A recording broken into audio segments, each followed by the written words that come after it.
D'Emmanuel Macron. Quel bilan vous dressez de son action à la tête du pays depuis qu'il est président? Si vous voulez, j'ai écrit donc quand il a été élu que je lui souhaitais de réussir, mais que j'étais certain qu'il allait échouer. Et donc je confirme ce que j'ai dit à l'époque. À partir du moment où vous ne contrôlez ni votre monnaie, ni vos taux d'intérêt, ni votre droit, ni rien du tout, vous pouvez rien changer. Donc, mais il a pas envie de changer, Macron. Mais il a pas envie de changer. Il a été mis en place pour, dans le fond, détruire l'État français. Ce qui est curieux pour un libéral de recommander que l'État soit rétabli, mais la réalité, si vous voulez, c'est que pour que la justice existe, le droit existe, il faut que l'État soit fort, qu'il fasse très bien ce qui est son domaine, c'est-à-dire la justice, la police, l'armée, la diplomatie, et qui foute la paix aux gens dans le reste. Or, Macron passe son temps à faire des bruits dans le reste et ne s'occupe pas de l'État, qui est son domaine éminent dont il a la responsabilité. Si les grèves se poursuivent, Charles Gave, au vu du ras-le-bol ambiant des Français, de la désaffection grandissante envers nos élus, est-ce que vous pensez qu'on pourrait en arriver presque à une guerre civile? Il y en a certains qui émettent cette hypothèse.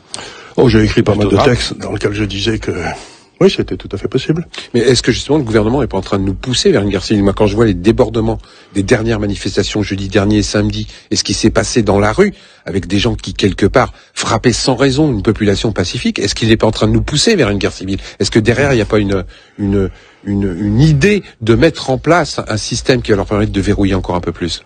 Si vous voulez, ils espèrent tous refaire le coup de Gaulle en mai 68, vous savez, avec le 2 millions de personnes sur les Champs-Élysées, et puis la chambre introuvable juste après. Oui. Donc c'est un petit peu ça. Il espère que ça va amener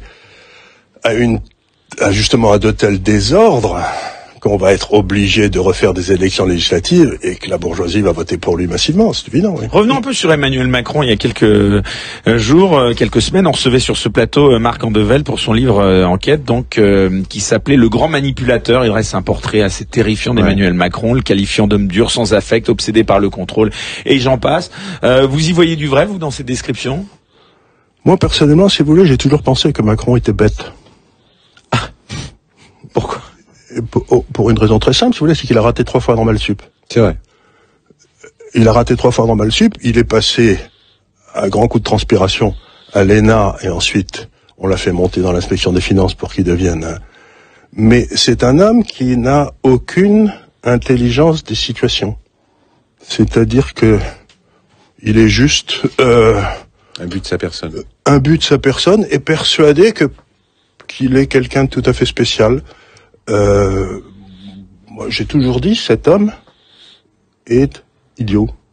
C'est un peu le procès. Le vrai problème de Macron, c'est qu'il est idiot. On a une espèce de mafia qui a pris le contrôle de l'État français à partir des années Giscard. Et cette mafia nous a fait croire pendant 50 ans qu'il y en avait qui étaient à gauche, que l'autre qui était à droite, mais que vous élisiez Juppé ou vous élisiez Fabius, vous aviez la même politique. Donc en fait, c'était les 20% de la population française qui décidaient pour les 80%. Et maintenant, ils ont jeté le masque. Ce que vous avez, c'est que, comme ils peuvent plus prétendre à la gauche et à la droite, ils ont fait monter un gars qui a fusionné les deux. Et donc, ce qui est intéressant, c'est que maintenant, s'ils échouent, ils vont échouer. Il n'y a plus de recours. C'est-à-dire, c'est la classe elle-même dans son ensemble qui va échouer. C'est-à-dire que nous sommes dans une situation pré-révolutionnaire. Il a peut-être loupé 3 concours, mais est-ce qu'il faut forcément avoir réussi des concours pour être un bon président de la République? C'est une bonne question, mais encore une fois, il faut dire quelque chose ici. Les diplômes ne sont pas un inconvénient. Si vous avez été à l'université et que vous avez adoré ce que vous y avez fait, ce qui a été mon cas, ce qui m'a passionné et tout, j'ai eu plaisir à apprendre. J'ai eu plaisir à comprendre, j'ai eu des maîtres tout à fait extraordinaires. Vous en êtes issu vous-même, voilà. Je suis pas d'une université. Mais si vous allez dans les diplômes pour conquérir une position de pouvoir politique, à ce moment-là, ça veut dire qu'il y a quelque chose qui va pas dans votre tête. Parce que le but, la connaissance, pour acquérir la connaissance, le but, c'est de vous améliorer vous-même. C'est pas de conquérir un pouvoir. Ouais. C'est complètement... Donc je veux dire, dans toute cette classe qui nous domine depuis, il y a une espèce d'incompréhension totale Ils ont appris comment manipuler les gens à la place d'apprendre à penser par eux-mêmes. Est-ce que c'est une faillite morale des élites, Charles Gave? Complète. Je crois qu'il est fondamentalement bête. Ouais, mais je suis pas loin de le croire non plus, avec une certaine forme d'intelligence de communication. Oui, quand même. Mais pour accéder quand même, excusez-moi, pour devenir président, vous pensez qu'on peut être idiot et devenir président de la République? Tout à fait. Il y en a plein d'exemples dans l'histoire. S'il est idiot, qu'est-ce que je vais penser? Qu'est-ce que vous pensez de Castaner? Quand vous embauchez un idiot, par hasard, il va essayer d'embaucher d'autres idiots, des gens en dessous de lui qui sont moins bons.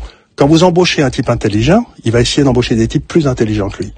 Donc je crois que le drame de Macron, c'est qu'il veut que les gens soient encore plus crétins que lui. Ah bah ça, il me plaît bien ce monsieur. Charles Gave est notre invité.